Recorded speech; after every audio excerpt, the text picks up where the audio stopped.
Good morning, everyone. Welcome to Maximizing the Commercial Potential of Trinidad and Tobago Carnival. This is an initiative of I Love TT. I Love TT is a diaspora outreach initiative of the agencies under the Ministry of Trade and Industry of Trinidad and Tobago. That includes Export TT, InvesTT, and Creative TT. This panel is going to look at some of the opportunities that emerge from this excellence that we have in Carnival. We have talked a lot in Trinidad and Tobago about how we export some of the traditional things like our musical acts, our costumes get more visitors in, but we're going to touch on some of the more wide-ranging export and commercial potential of Carnival in things like event management, intellectual property, branding, and maybe some things in music as well. So just to start off today, I am Shamal Chandradat Singh. I am the Vice President Investments at InvesTT. Our job really under the Ministry of Trade is to facilitate incoming interest in the direct investment into Trinidad and Tobago, both from foreign investors and from local investors. We also have on the panel Dr. Karan Niles. He is a university lecturer and managing director of Coral Green Limited. Coral Green actually manages a very popular current Trinidad and Tobago musical act, Freetown Collective. We also have Jules Sobian, who is the CEO of Caesar's Army. And for anybody who's listening in from Trinidad, we don't have to really introduce Jules Sobian or Caesar's Army. He is a very popular event organizer, an event production company in Trinidad and Tobago. And they do some of the most popular events around the Carnival season, not only in Trinidad, but throughout the Caribbean. Next on the panel, we have Merton Katz. He's the CEO of Creed Productions Trinidad. Originally from Germany, Merton has settled in Trinidad, and his company really focuses on reissuing old Trinidad and Tobago music from the 60s and 70s, putting it out on both vinyl and via digital release. And they sell mainly into Europe, but throughout the world via online platforms. And finally, but definitely not least, we have Gareth Jenkins, who is a design and strategy consultant. He was founding and managing director of Above Group Trinidad and Tobago, but he now also provides his design and strategy expertise to top brands in Europe and in the Caribbean. So a little bit of the ground rules around this webinar. This is very interactive and the crowd can participate. You can submit questions on the right-hand side of your screen. There'll be a control panel for GoToWebinar, and in that you'll see a tab called Questions. In that you can actually post your question, and we will be doing a question and answer phase at the end of this webinar where we will raise some of your questions to the panel. We'll also be doing pop-up polling questions. As each question comes around, you'll see a pop-up poll. It's a simple yes or no answer. And for more sort of extensive feedback, we will be doing a post-webinar survey, which we please ask that you do fill out when this webinar is over. And there are also, in the control panel, a number of handouts that you can download, and we will also be making those available to you after the webinar. So a little bit about what you can expect on this webinar. You have basically the introduction and so forth complete, and we're going to move into a question on the Carnival model. Then we'll touch a little bit about how we build creative linkages amongst the various creative elements and the brand of Trinidad and Tobago. We'll talk about how the opportunities are emerging from the creative sector, both in terms of how we can export more, but also in terms of how we can get more involved in taking this expertise that we developed and shifting it outward. And then the last question that we'll really touch on is how we leverage the youth of Trinidad and Tobago. How do we get them more involved? How do we get that skill set developed at a younger age so that we can continue to move design and creative expertise into the wider world? Then after that, we're just going to do a little bit about what's next. How do we move this conversation forward? And we'll then take some audience questions. So I'm going to start off by giving a little bit of context for this webinar. Of course, we're right before the Carnival season, or right at the beginning of the Carnival season of Trinidad and Tobago. And that means that we're getting into the beginning of what the Carnival calendar is for the year. Really, things start off with Carnival here in Trinidad, and then there's a Carnival calendar of Trinidad and Tobago influence carnivals that move throughout the world. We have places like St. Martin, Jamaica, Berlin, Carabana, of course, in Toronto, Hollywood Carnival, which is a new entrant, Miami Carnival, even Japan.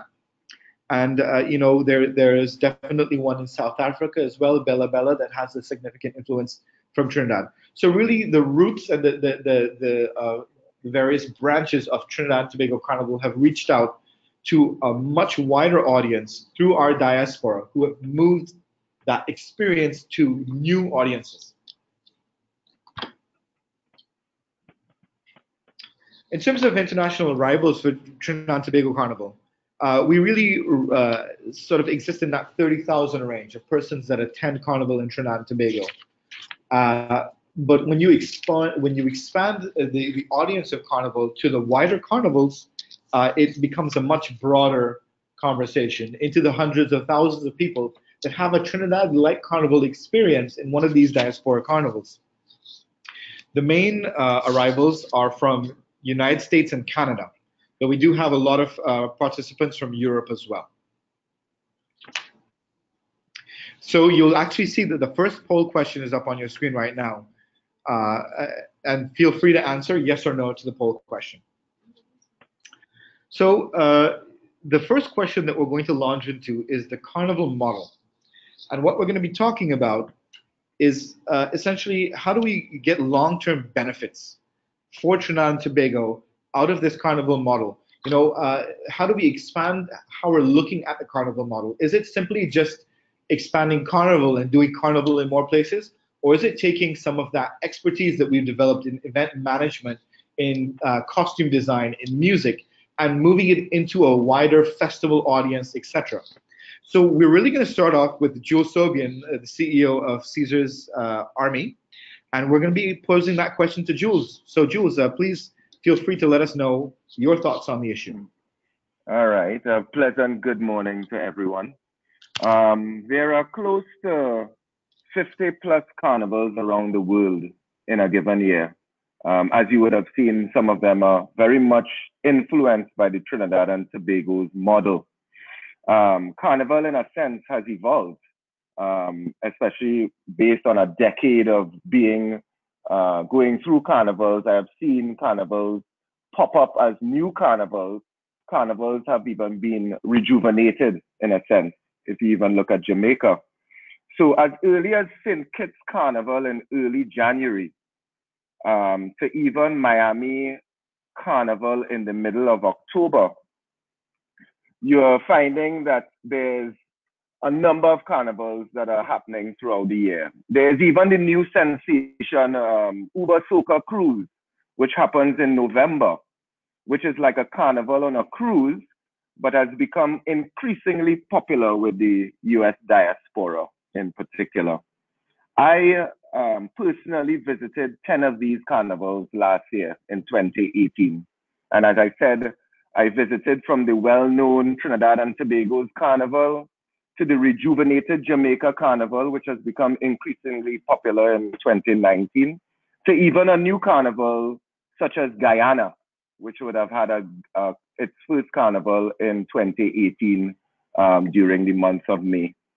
And what I have noticed is that from the TNT Carnival model in particular, what is being used predominantly are the fetes, which are the parties, and the mass, which is there's a parade, whether it be on one day as a Monday or as in Trinidad and Tobago and in St. Lucia, a Monday and Tuesday. And what is very important too is that I am seeing the bikini and beads mass in particular.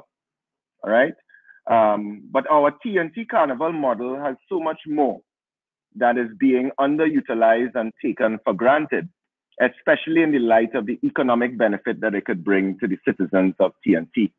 We need to treat our model as a holistic rather than just one or two slices of the pie. The industry is sustainable as well as beneficial, but TNT needs to understand what we have and as a collective put it forward as a holistic, and then we will be able to see the true benefits to the country. So remember, I spoke about the mass and the fete in particular, which are, when you look at all the carnivals of the world, I'm seeing the parties and the mass. But Trinidad and Tobago in particular, even if I look at my company on its own, the fetes is one thing. So yes, there are the all-inclusives and the breakfast parties that seem to be always part and parcel of these other carnivals, which we have also exported from Trinidad and Tobago. So I would have my own event in Trinidad, and then I would have exported my own fete to Barbados, to Jamaica, to St. Lucia, to Miami, to New York. But there's this field of event production and event management that is a sustainable industry. The entrepreneurs in this field need to take note in terms of, you know, what I would have envisioned as something as I would have done locally, I could have taken internationally. And even in the realm of the mass in particular, you would find that, as I said before, there's the export of the bikini and beads mass. But ideally, the carnival designers that come from Trinidad and Tobago, their designs go throughout the carnival. The wire benders, the forms of traditional mass, very native and signature to Trinidad and Tobago, I am not seeing being exported to the rest of the carnivals. And outside of the mass and the fete, we need to understand the music.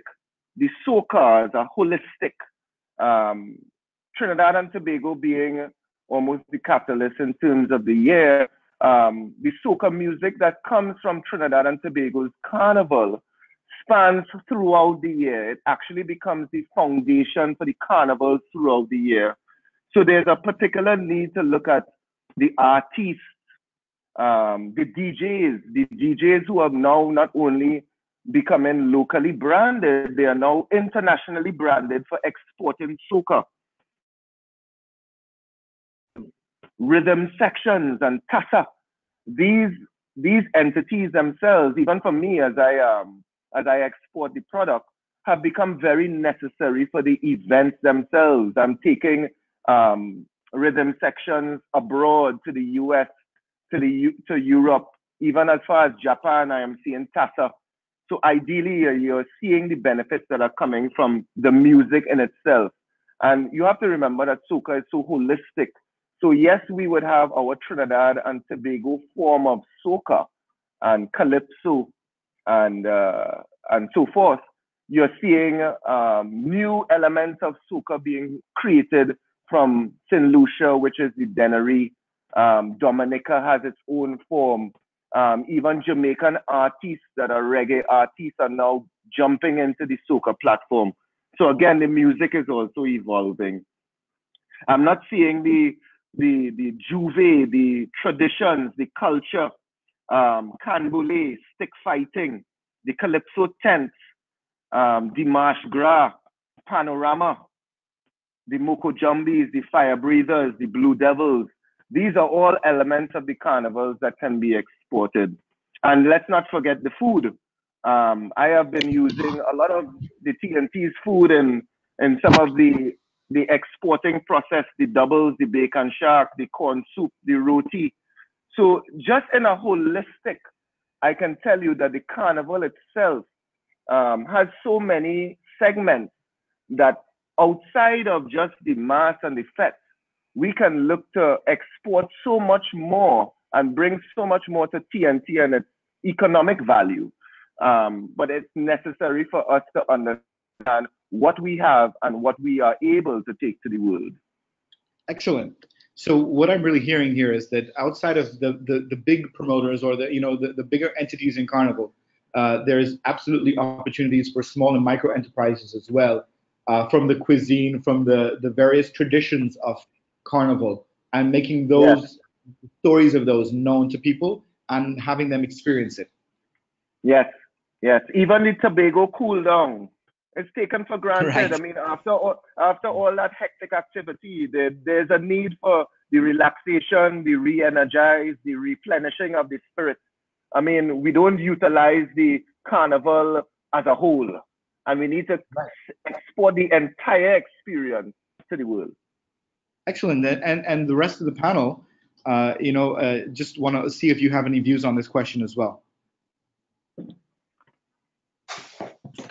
Yeah, I mean, sorry, this is Gareth here. I think what Jules is saying is amazing, and Jules, congrats on all of the successes that you've had. I have a question though. I'm wondering about how this can also be turned into a long-term benefit for the citizens of TNT. So I understand the employment and tax receipts and all of that's fantastic. What I'm wondering is whether there's an appetite for something more long-term. Culture is our country's patrimony. It's one of our greatest resources. And I'm wondering how we can then keep putting back into the Creative Commons. So say the next idea similar to Juve or something like that can happen. I mean, is there an appetite for a Carnival investment fund or something government sponsored that allows people to reinvest into culture in the country? Well, I think that's really an excellent question for the persons on the panel to see what their appetite is for something of that nature, and also for the attendees who are listening in on the webinar. I think they would definitely, we would love to hear what their viewpoint is on, a sort of fun to look at innovation in Carnival. It's a very good idea, Gareth, and something that we should definitely consider. Any other members of the panel? Maybe I should just jump in here very quickly. Good morning. With Trinidad and Tobago, good morning to the world. My name is Karen Niles. And so just really quickly on this question, I wanted to just kind of point out that before starting my own company that's now managed in Freetown Collective, I was at the Economic Development Advisory Board, and one of the board's more public recommendations to our Prime Minister was indeed an innovation fund, not simply Carnival, because there's room for lots of innovation across the country. But the idea was to have an innovation fund that was funded from the interest of the Heritage and Stabilization Fund. And so to kind of make sure that that is really, really clear to everybody listening, of course, the country has a sovereign wealth fund, and the sovereign wealth fund is essentially our savings, the national savings. And those funds, which is around, I think, $5 billion US now, we recently spent from it, so it might be a little less now, but around $5 billion US, we place it in the hands of an investment firm, usually based in the US, but an investment firm nonetheless. And they, as the name implies, they invested in different funds for us. And so the fund earns a profit every year. It tends to earn a profit every year. And so the idea was from that, let's call it interest in, rather than profit, which is a better term, technically speaking, from the interest in on the heritage side of the fund, which is our savings side, we could invest that into different innovation projects. Because that would be essentially safe. You wouldn't be taking it, because you wouldn't be taking tax dollars to do it. The reason why that makes sense is because innovation can be risky. We can have ideas that totally fall down, and if you take the interest of a fund, which is essentially your profits, and we invest some of it in innovation that could potentially make more money, that's fine. But if you take somebody's tax dollars and you invest in innovation, the public response might be a bit different. So it's about public appetite and private sector appetite for risk on the whole, but two, it's also about being willing to use some of our funds. And I think the Heritage and Stabilization Fund is probably the best source of finance to really energize innovation, not just as it relates to Carnival, but certainly within the festival as well. And certainly this is an area where the private sector could also bring its funds to bear, right? I mean, Indeed. A good idea, of course, is a good idea. And if it's going to make money, that's probably the best type of idea. So, also encourage the private sector looks at the opportunities to get involved in exporting the IP and the talent that's generated through Carnival. I just want to move on to another question at this point. And I really like Gareth to look at this one in particular, but we'll look at the creative brand in Trinidad and Tobago and how the creative brand is a subset of the overall brand. How do we inculcate into the overall Trinidad and Tobago brand perception this excellence in creativity, this ability for our people to innovate in the creative space, and now to have people all over the world consume that, but somehow not still understand that it's part of the Trinidad and Tobago identity. But you know, it's in all aspects of things. It's the costumes, it's the fashion, it's the music, it's the event management. So Gareth, really, I'd love to hear your thoughts on it. Sure thing, Shamal. So the question is, you know, how do we make the creative TNT brand a kind of a central part of the overall TNT brand? And you know, I mean, it's possible. Certainly, other places have done it. You know, the traditional big cities will hold sway, places like New York or London or Milan. But then there are newcomers, you know, places like Cape Town or Singapore. I mean, Singapore, for example, until really recently wasn't particularly well known outside of, say, manufacturing or industry. And it's now a UNESCO Creative City of Design. It's a leader in innovation, so it can be done. But how do we do it for TNT? Well, the easy answer is make creativity a big part of TNT life. I know that sounds really simplistic, but the truth is, you know, if you want to be known for something, you need to focus on A, doing it well, and then B, talking about it in a clear and consistent manner. So, I mean, the first bit on how to do it well, I'm not an expert on that. There's some really good people on the panel who can talk about that more, how to build a thriving music or event or costume industry. And you can see that in terms of output, we do really, really well for our size. And obviously InvesTT is working really hard to make that happen too. You know, my aspect of my area in creativity is really around design, branding, and more recently in things like innovation and digital transformation, which aren't under the government's focus, but I think they need similar things, creative hubs, innovation centers, and the culture that goes with that. But in terms of talking about creativity, I think there are a lot of opportunities here for TNT. The overall TNT brand isn't particularly unified. There are lots of areas of interest, things that we're good at, but it doesn't come under one strong, coherent brand. I mean, even the two islands, Trinidad and Tobago, are dealt with separately because no one's figured out how to unite them under one banner. I think there's also a disconnect creatively between what's happening on the ground and the high quality work that people are doing and the way that we talk about it nationally as a national industry and therefore the way that we're perceived. And there's an opportunity in that. And it also feels that, you know, between the creative sectors, it feels like each one is jostling a little bit for attention, say music with film, with fashion. And I think that takes some pulling together because ultimately, you know, particularly when you're working with a limited budget, the whole is much greater than the sum of the parts. And all of this is happening in the context of some really well-developed private brands, privately owned brands, things like Tribe, Caesar's Army, Bungie, so on. So absolutely it can be done, but it's going to take leadership, courage, and it's going to take commitment as well. I think there was a second part to the question, which was talking about linking Carnival and the other creative industries. And absolutely, I mean, Carnival is the main driver for all of these things. But I think the trick is if you want the link to be deliberate rather than incidental, you have to make some deliberate strategic decisions. You know, like I always say, you know, these things don't happen by accident. They happen by design. Excellent. Really, is it okay to jump in? Sorry, go ahead. Is it okay to jump in one time? I know we're having a conversation, so trying to keep it organic.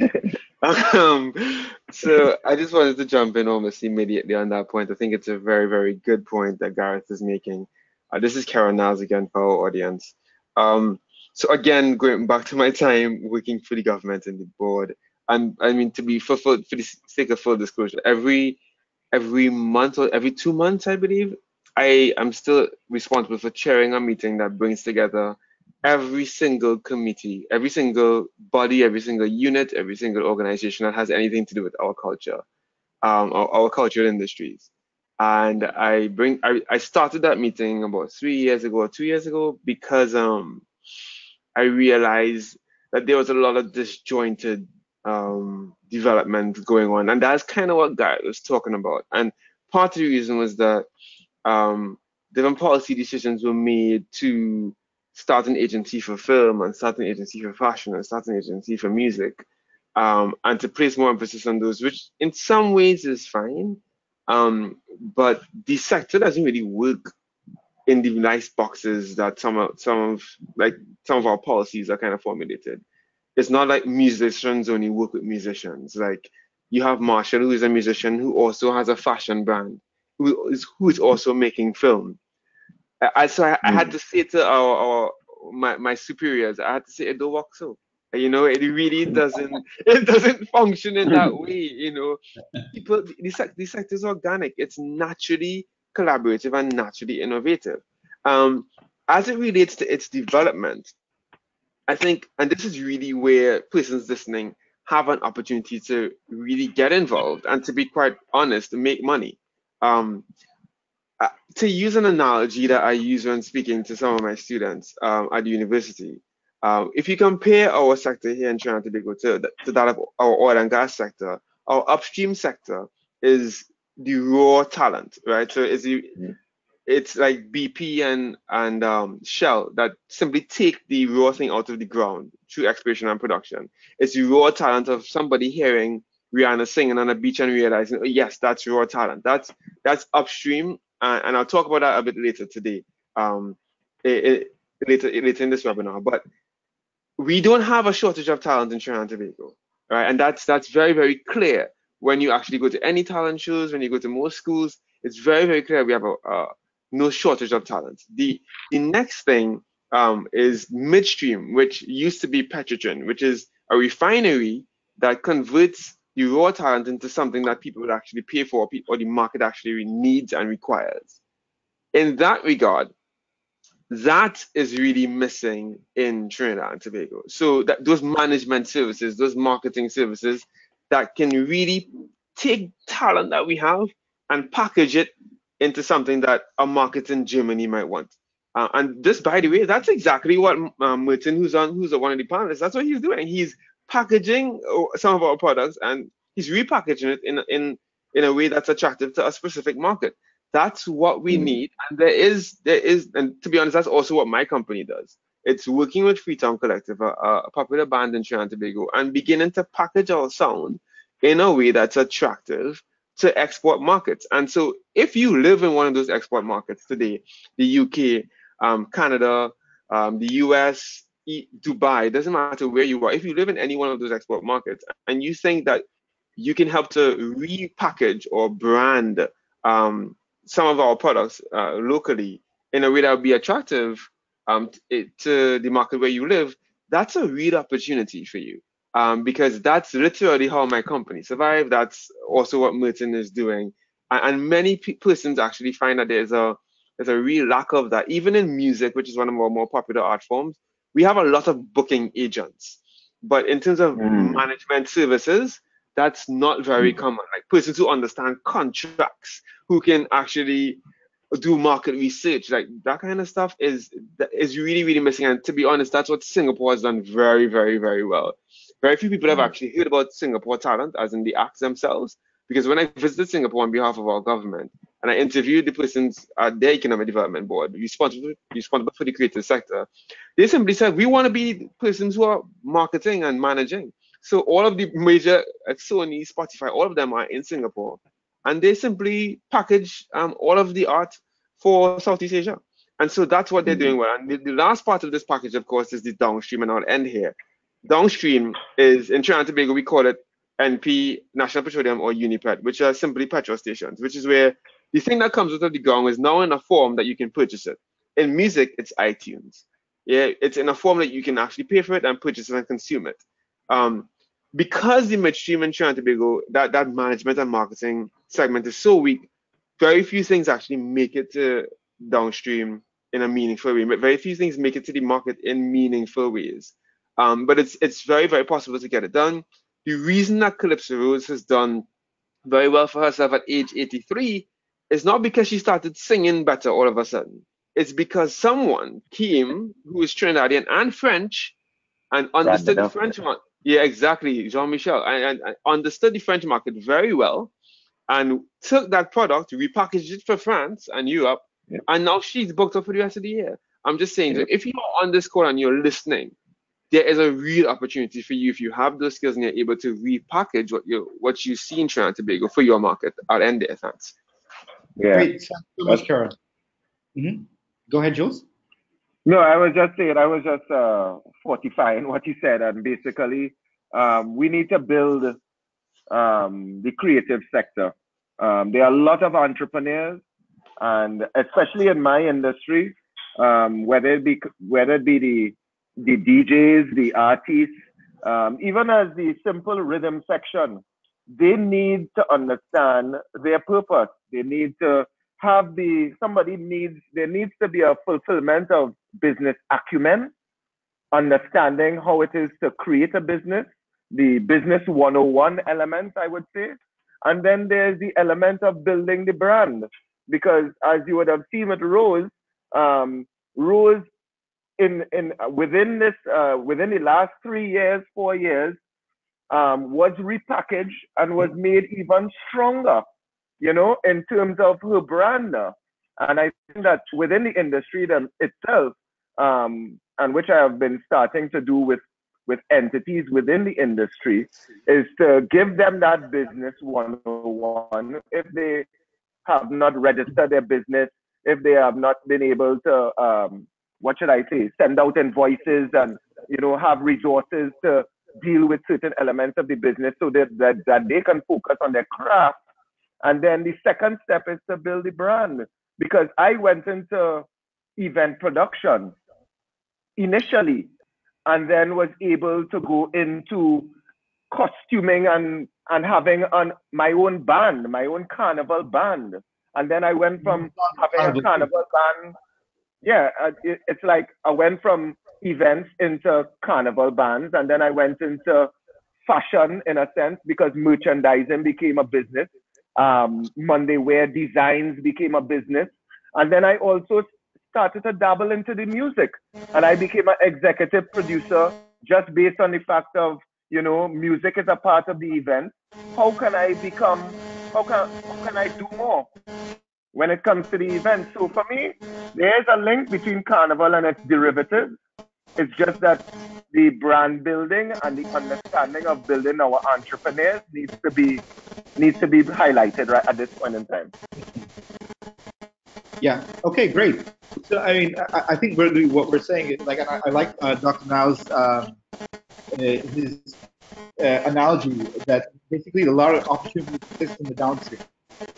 And there's a lot of opportunity to actually have the diaspora get involved in promoting Trinidad and Tobago artists, creatives, and their products into the wider market. Sorry, I think we have a bit of a challenge there. I could ask the panelists to mute their mics until we figure out who's causing that. There we go. Right. So going on to the next question now. I think Dr. Niles, there seems to be anything you can do there.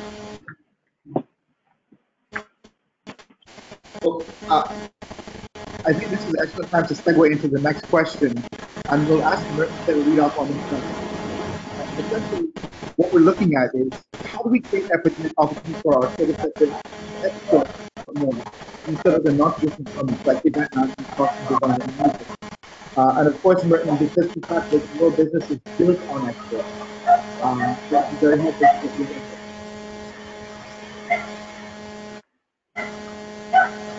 Sorry, I experienced audio problems at the moment.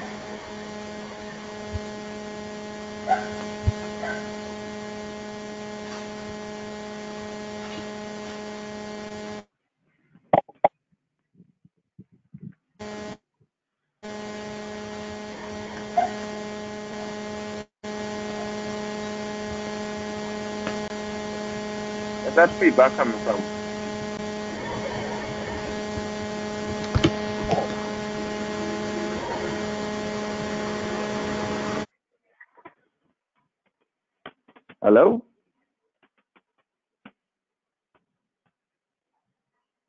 Huh?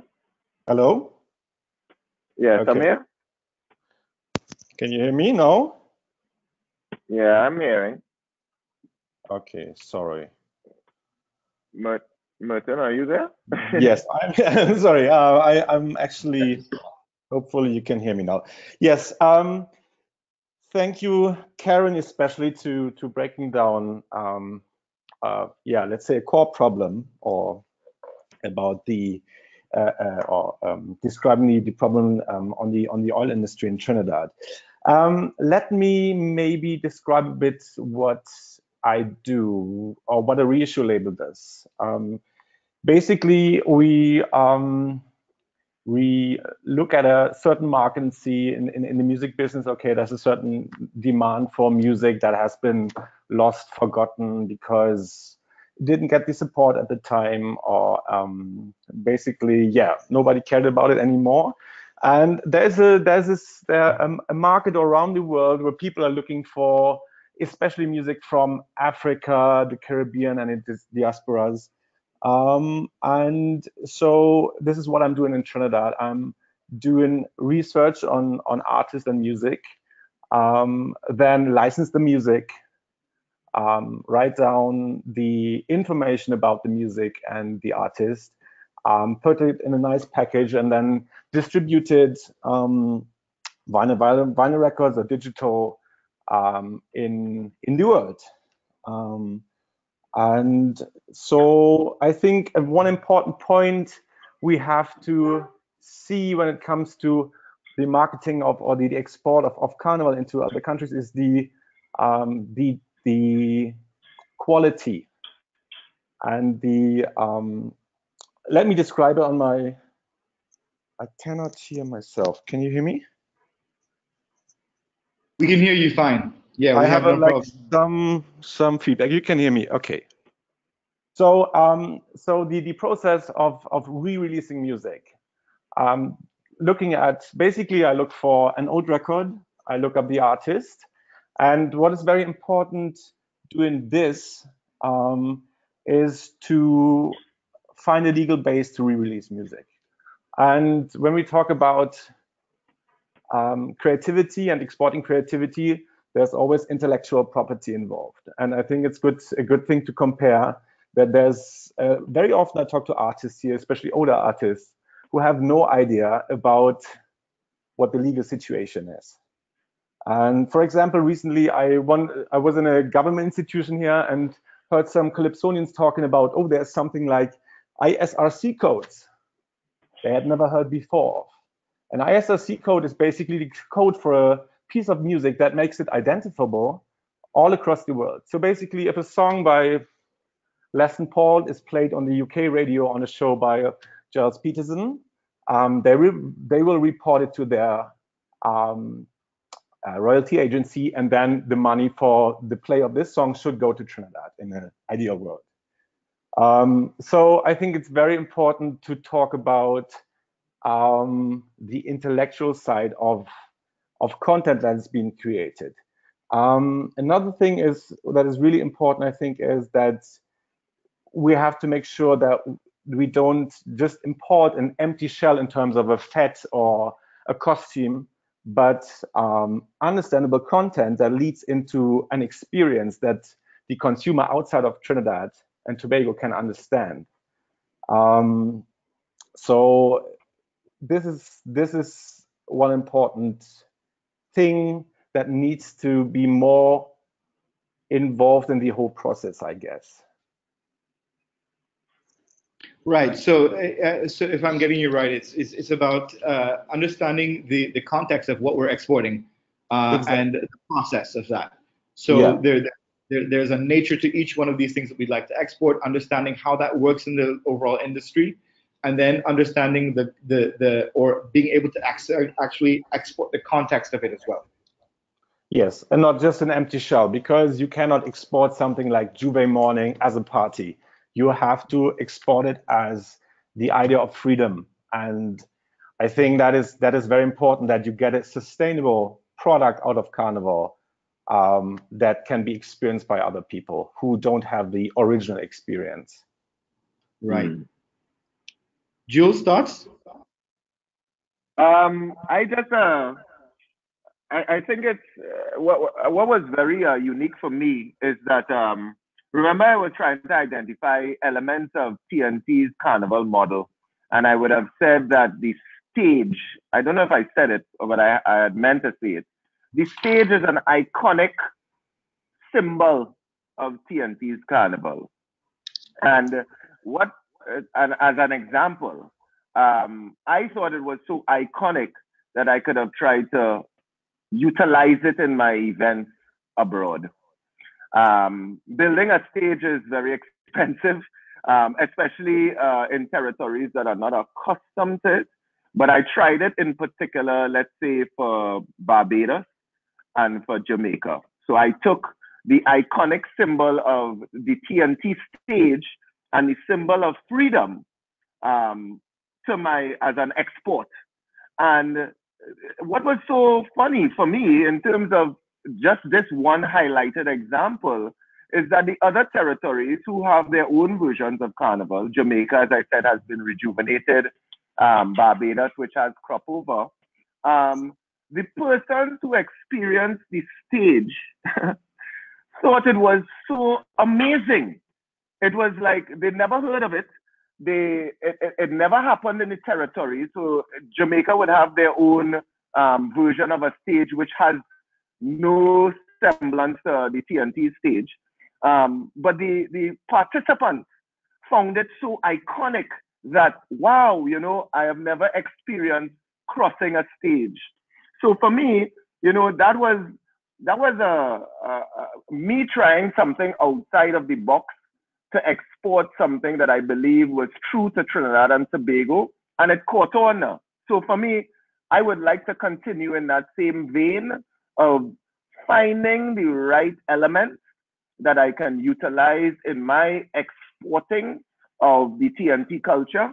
And this is just a highlight of one of them, and now the stage is a big thing in Jamaica, and it's now a big thing in Barbados. So for me, this is just one example of how you can take it to the world. So that's very interesting. Basically, what both you and Merton are saying is that there's a huge value in exporting the intangibility of Trinidad and Tobago Carnival, the actual experience of it. Yes. Yes, maybe let me. Oh, sorry. Let me add something. So when I talk again about a music product, it's not just selling the music itself, but I'm selling the experience of the place and the story behind the music. When I sell a Lancelot Lane CD, it's not just music, but it's the story about emancipation, about Black power in Trinidad, about resistance in Trinidad. Around the music, we also organize events. And then, of course, if I do an event in Trinidad, there will be some video documentary and we put it online so people actually can experience or see and listen to, see more than just listen to music and read the liner notes of the product. And this can be like screenings of films, and can be concerts, for example. We did last year for the launch of our Lancelot Lane album. We did a 2 days event at the Black Box together with 3 Canal, which incorporated fellow musicians, but also young musicians like Freetown Collective, etc., to experience Lancelot Lane's music and what he has done for Trinidad and Trinidadian society. So I think it's a good example to illustrate what I was saying before, that it's not just one little thing you export or you sell, but an experience in its whole. So, for example, we will do the same in Berlin, and I have to talk about Trinidad and not only about music. So I will talk about the society and what led to the development of the music. So Right. it's way more interesting to people than just listening to music, and I think this is what we have to keep in mind. I think this is great as well. It highlights. Sorry, Gareth, go ahead.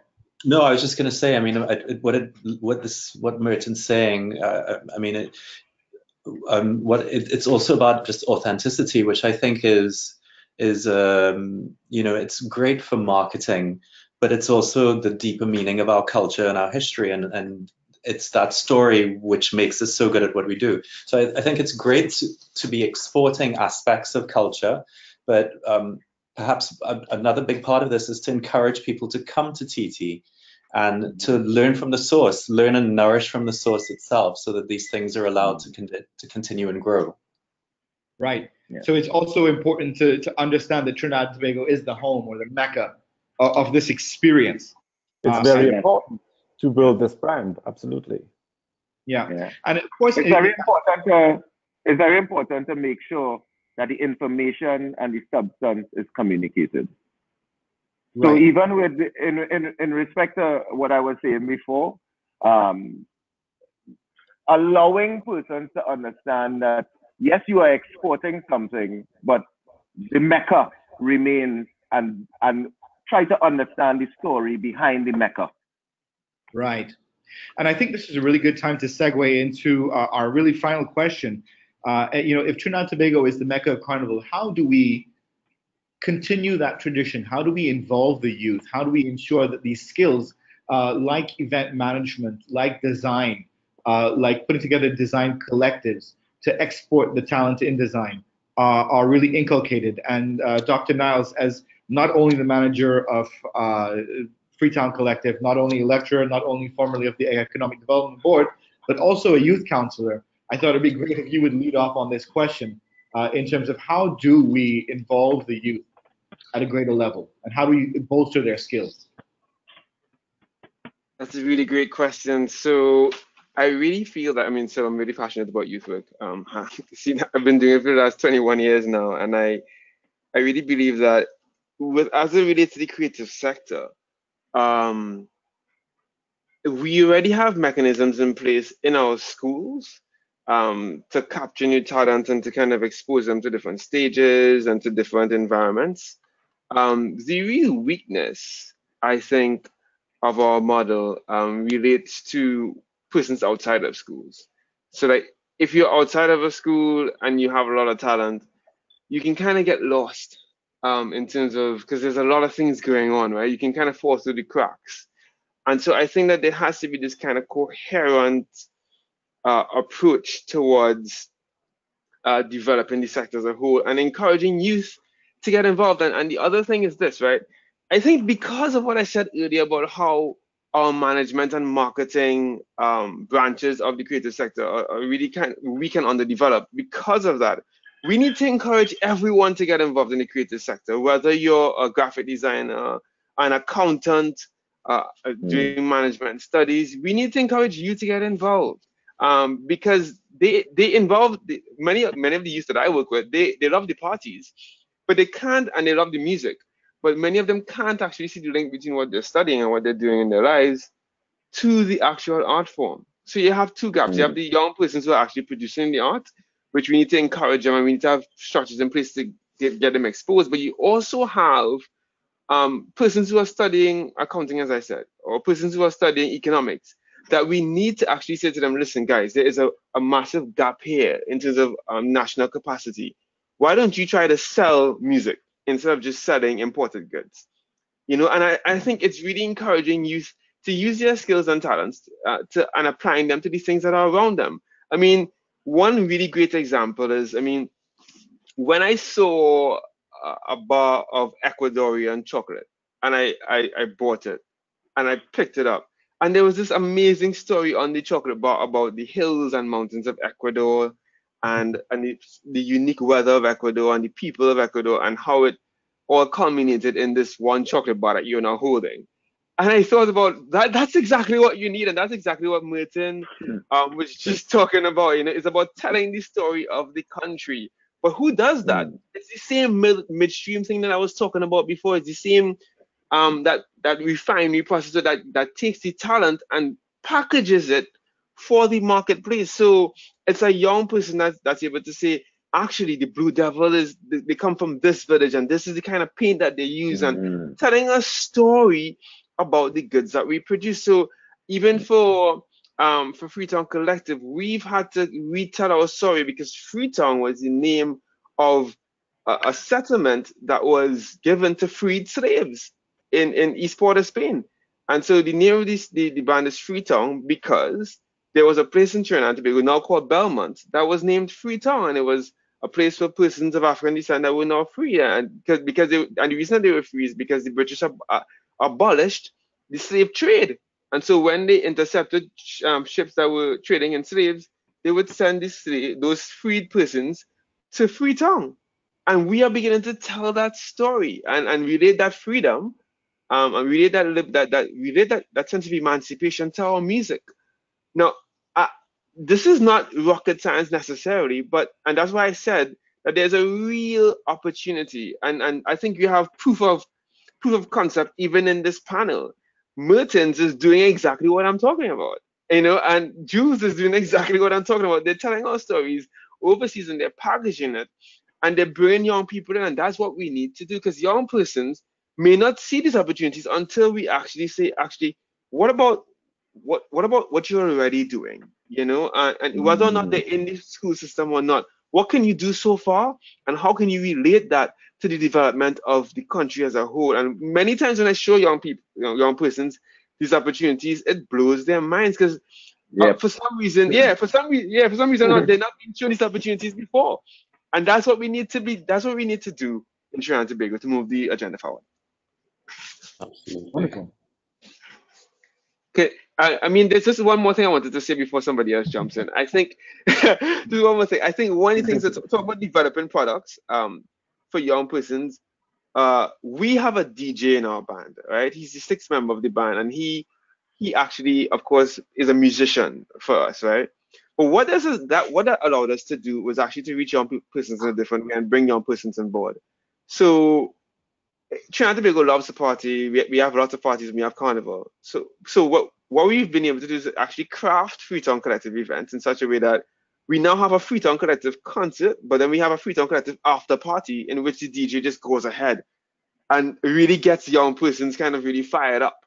And what I can do is I can pull young persons to the side and say, listen, what I've done there is I've created another product that's related to the main product, and kind of taught them about how that's related to what they are doing. So that's just one example. And because of that, we actually got invited to a conference recently in Guyana, and we're going to do more conferences, because conference organizers want somebody to perform, but they want nice ambient music after, a nice ambience after. We can provide that. It's all about how you package it, right? And so it's just showing young persons these opportunities. If you're a singer, they may not see themselves as a conference singer, but it's about using what you have and bringing it to the market in innovative ways. I'll stop there. Thanks so much for your time, guys. All right. Thank you so much, Dr. Niles. Just looking at the time, and we are sort of getting to the close of this webinar period.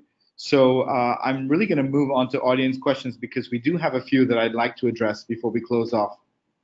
And so the first one comes from Mira King, and she's really asking, in terms of our unique cultural capital and exporting Carnival products, how do we ensure that the profits are brought back home and they're reinvested into, I guess, developing and nurturing new talent, the festival itself? Anybody want to lead off on that? The question is, how do you ensure that profits are brought back at home? Yeah, how do we make sure that, in terms of exporting it, that the profits are repatriated and reinvested back in further development? But I think there are two ways of doing that. One, I'd say three actually. One is what Garrett spoke about in terms of branding Trinidad and Tobago, and Merton also spoke about this before as well. If we brand the products, and just like when I read that the label of the chocolate bar from Ecuador, I actually wanted to go to Ecuador. If we brand our products well in terms of situating it within the context of Trinidad and Tobago, we can sell our destination, and by doing so, people will come back here and bring some of those dollars back home. It's not just about the profits from the actual event as well, but it's about additional money as well. But the other thing that we can do to bring profits back home as well is encouraging diaspora to engage in joint ventures with locals, and that also ensures that profits come back home. So you might want to connect with InvesTT after this call and say, well, who can I actually partner with? Or you might want to reach out to one of the panelists and say, let's partner on this project. That actually ensures that, well, because we are based here, I don't want to get into economics and the multiplier effect, but because we're based here, the profits will stay back home. Some of the profits at least will remain in Trinidad and Tobago. And then the last thing that we can do, of course, the last thing I spoke about in the panel is get more youth involved. Yeah, and find ways of recruiting young persons into our projects and programs so that we can convert just artists and performers and the many persons that I said earlier we have in the upstream into persons or into creative entrepreneurs, or get other persons involved in creative entrepreneurship, which is understanding the business of Carnival and the business of culture in Trinidad and Tobago. I'll end there. Thanks, Dr. Niles, for avoiding economic theory, because we want to keep the panel. Anybody else on that? Okay, well, moving on to the next question. It comes from Cyan Sylvester, and this is specifically directed towards Jules. She wants to know, regarding your question of working with people in the industry, that whether our culture has been monopolized. Is it the same people who are owning and repackaging that's the TNT brand, and is that causing a disconnect? Yes, I think that is what is happening. Remember when I would have said that basically Trinidad and Tobago was classifying itself as the Mecca of Carnival, and what I have seen is basically the creation of new carnivals through the fêtes and the mass, and that's what I'm seeing. And yes, it seems that there's a big conflict now that Jamaica has taken away some of the steam from Trinidad's carnival, but I don't think it's a dilemma. I just think that we are not utilizing the holistic to make ourselves unique. So yes, it is that carnivals are popping up, and carnivals, so take for example, Jamaica Carnival would have the fêtes and the mass, but they also are more tourism inclined in terms of the accommodation, in terms of the beaches, etc., etc. So, and it's also more affordable to go to Jamaica, for example, now, which makes Trinidad at a disadvantage. But I do not think it's a dilemma. I think Trinidad just needs to package itself as a strong, holistic, unique experience. And we will have no worries about any sort of competition whatsoever. So yes, there is the dilemma of us losing our TNT Carnival model in a sense, but I think there's much work to be done by TNT, by brand TNT, to ensure that we are so unique and we are so holistic in terms of what we are offering, not just from a carnival experience, but what we can offer from a country perspective. We need to take that to the world, and we will set ourselves apart from anyone.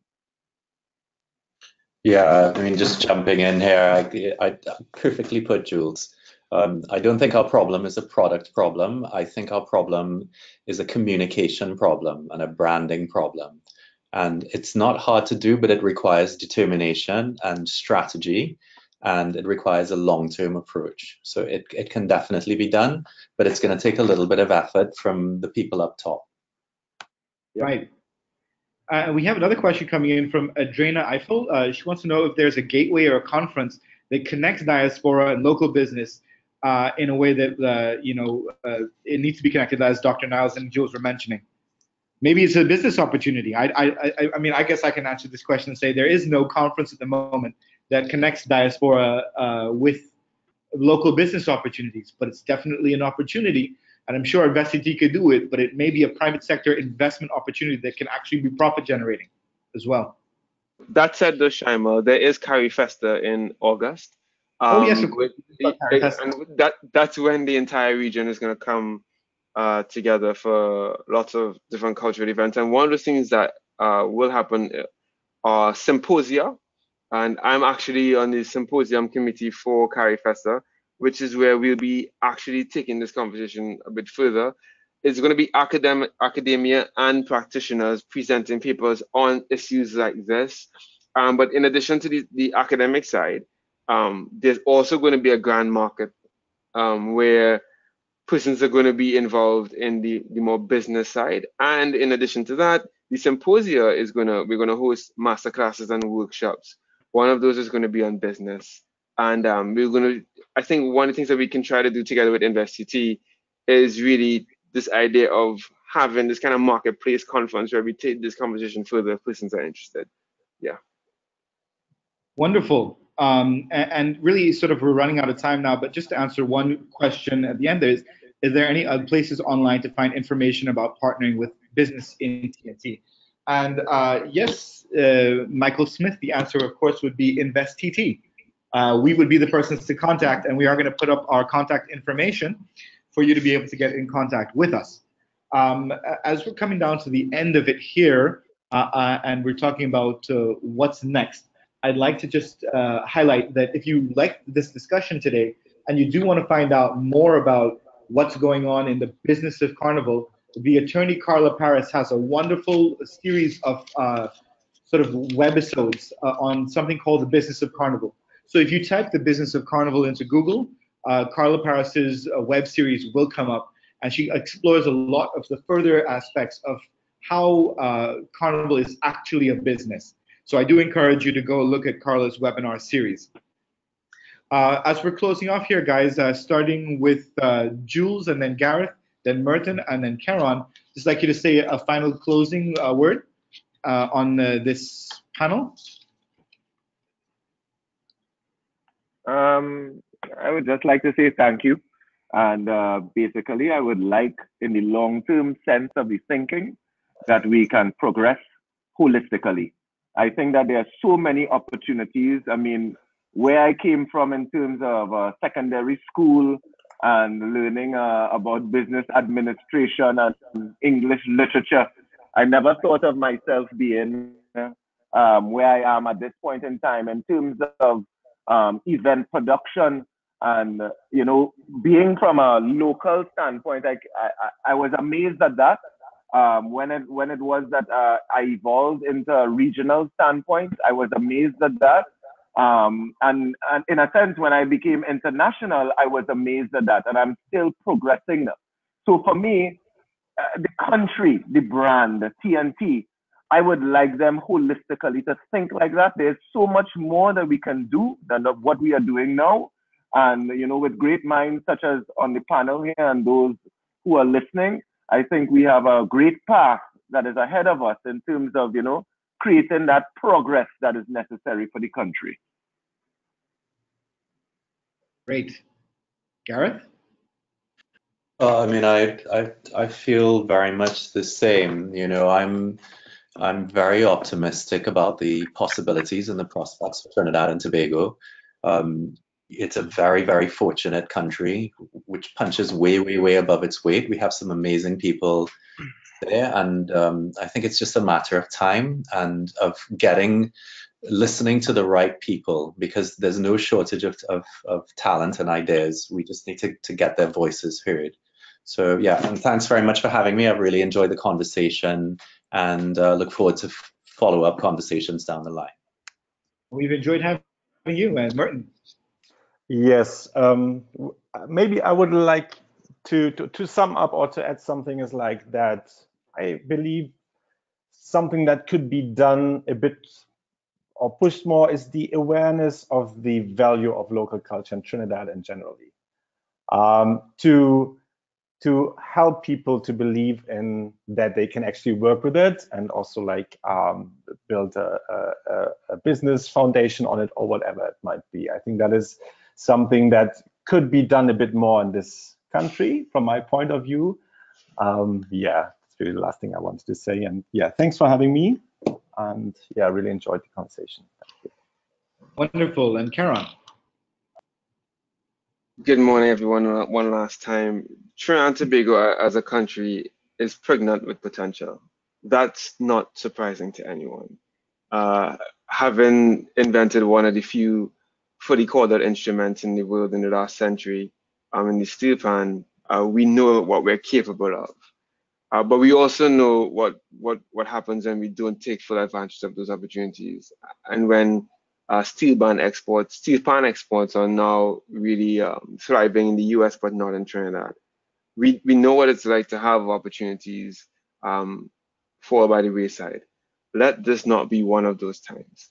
I think what this panel is showing you is, one, the foresight of InvesTT in really bringing this topic to the forefront, but also the possibility of the possibilities that become reality when persons simply say, we're going to do this, without waiting for the government, without waiting for anyone, and saying, okay, this is the gap, I'm going to step in. So I want to encourage you, if you're listening, notice that there is a real gap. If you're good at marketing and you're good at management of creative goods and services, step in to the fold, because there's a lot that can be done, even if the government does nothing. But the truth of the matter is that the government is doing things. And we now have agencies that are solely devoted to helping to commercialize creative content. And so things are happening. And now is a good time to really get involved and to really get more young persons involved in this conversation as well. Have a good day, everyone. Wonderful. Thank you so much, Dr. Niles. And for my part, I'd say we have a LinkedIn group. It's the Trinidad and Tobago Business Diaspora Group on LinkedIn. We've got the link up on the screen right now. We'd love for all of the participants of the webinar to join our group. It's for you to discuss business ideas about coming back to Trinidad, investing in Trinidad, but also just to connect with yourselves. Because the Trinidad and Tobago diaspora is an underutilized tool in terms of commercial potential for each other. And we should really build those links as much as we can. So please join the LinkedIn group. Please let us know what you do and how you are interested in connecting with the diaspora or looking at investment opportunities in Trinidad and Tobago. I'd also like to highlight some useful links that we have in terms of Carifesta that is upcoming and the creative organizations. Of course, there's also Creative TT as well. And review, of course, our panel. This is all of their contact information. Everybody who signed up with their email will be getting a copy of this presentation. So you will have the social media links for our 4 panelists. And here again is the contact information for the various agencies that have hosted our webinar today. So I just want to close by thanking you so much for participating today. And I hope this has been an inspiring discussion, that you've seen some opportunities that emerge. Every time that InvesTT sees a gap in Trinidad and Tobago in any sector, we think of it as an opportunity for businesses to get involved and to push the country forward and further develop our economy. We will be doing further webinars for the diaspora coming up, so please do stay in touch with InvesTT. For all of you whose questions were not answered, somebody from our team will be answering all of your questions. And there are handouts at the side that you can download more in terms of the investment opportunities that Trinidad and Tobago is currently marketing, as well as some of the information on the agencies that have hosted the webinar today, such as Export TT and Creative TT. So once again, thank you from the marketing team and the investments team at InvesTT. And this is us signing off.